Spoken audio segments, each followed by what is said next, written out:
Surprise surprise surprise. दरअसल ये surprise है दोस्तों, बी सीरीज में टीम में एंट्री हुई है एक न्यू प्लेयर की।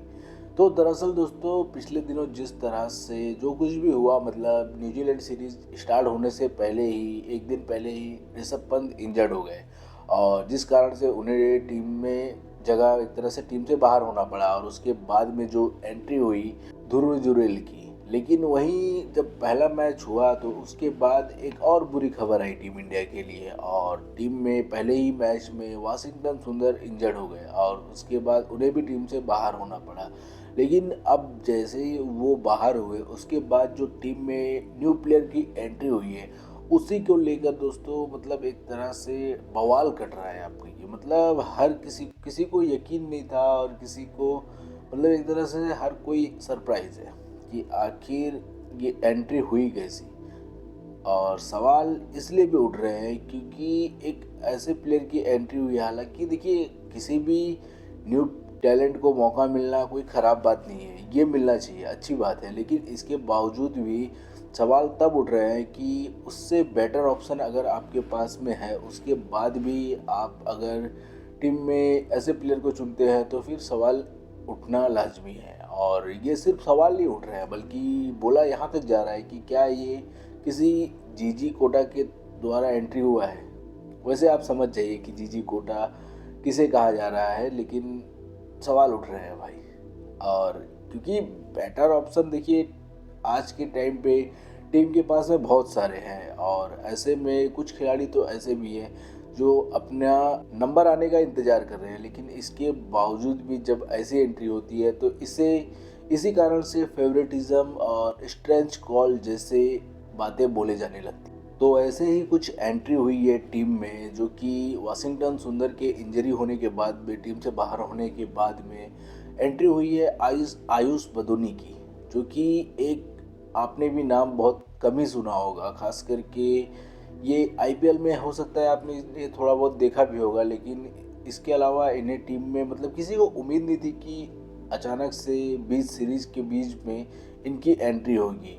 और इसी को लेके अभी बहुत सारे सवाल उठाए जा रहे हैं और बहुत हद तक मतलब एक तरह से ट्रोलिंग की जा रही है सोशल मीडिया पे, क्योंकि इनसे भी बेटर बेटर ऑप्शन अभी टीम इंडिया के पास में थे। चाहे आप ऋतुराज गायकवाड़ की बात कर लीजिए या फिर अक्षर पटेल की बात कर लीजिए, क्योंकि ऑलराउंडर बाहर हुए थे तो ऐसे में ऑलराउंडर ही टीम चुनती। तो इस वजह से ये दो नाम जो है, ऋतुराज गायकवाड़ और अक्षर पटेल तो चलिए आप ये भी कह सकते हैं कि हो सकता है कि T20 वर्ल्ड कप के लिए उन्हें थोड़ा आराम दिया जा रहा होगा और जो कि T20 सीरीज़ में न्यूजीलैंड के खिलाफ वो खेलेंगे। लेकिन कहीं ना कहीं मैच से, वर्ल्ड कप से पहले अगर मैच कोई प्लेयर खेलता है तो वो उसके लिए नुकसान नहीं होगा, मतलब वो बेनिफिट ही रहता है। और दूसरे नंबर पे जो कि ऋतुराज गायकवाड़ भी है, तो ऐसे में इन सब को इग्नोर करते हुए एक न्यू प्लेयर की एंट्री टीम में, ये किसी को समझ में नहीं आ रहा है। वैसे मैनेजमेंट ने जो कि देखा है कि दिल्ली के कप्तान जो आयुष बडोनी है वो रह चुके हैं, तो ऐसे में हो सकता है कि इनको इस वजह से भी मौका दिया होगा। बहरहाल इनका जो एक तरह से पूरा रिकॉर्ड है वो बहुत ज़्यादा खास रहा नहीं है, लेकिन इसके बावजूद भी टीम में इन्हें एंट्री मिली है। और एंट्री सिर्फ ऑलराउंडर के हिसाब में ही मिली है, क्योंकि ऑलराउंडर का रिप्लेसमेंट था, तो ऐसे में ऑलराउंडर को एंट्री मिलनी चाहिए थी। और इसी वजह से बोला जा रहा था कि अक्षर पटेल और ऋतुराज गायकवाड़ को अगर ये एंट्री मिलती तो बहुत ज़्यादा अच्छी बात होती है। लेकिन बहरहाल दोस्तों अभी जो आयुष बदोनी है वो टीम में एंट्री हुई है। हालांकि बदोनी अचानक से मतलब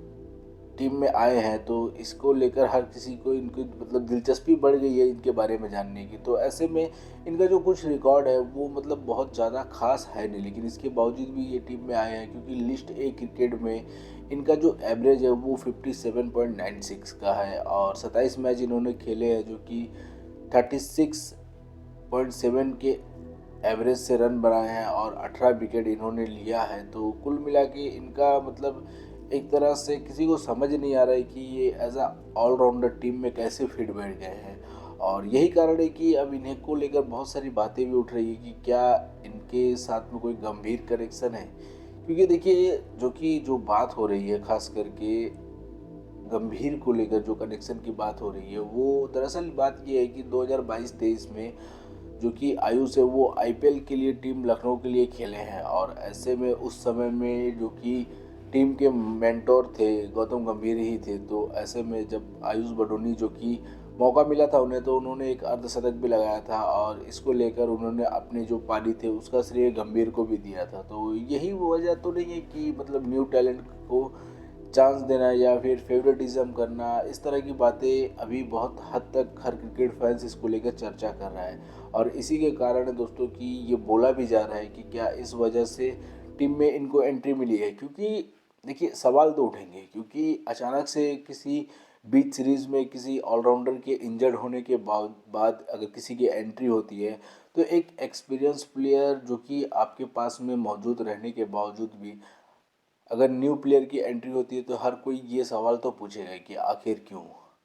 और ऐसे में ऑप्शन अगर नहीं होता तो भी बात समझ में आती है, लेकिन ऑप्शन रहने के बाद जब ये होता है तो हर क्रिकेट फैंस के मन में ये सवाल आता है। तो दोस्तों आपको क्या लगता है कि क्या ये फैसला सही है, और क्या टीम में ऋतुराज गायकवाड़ या फिर अक्षर पटेल की भी एंट्री हो सकती थी? हमें कमेंट में ज़रूर बताइएगा। जय हिंद दोस्तों।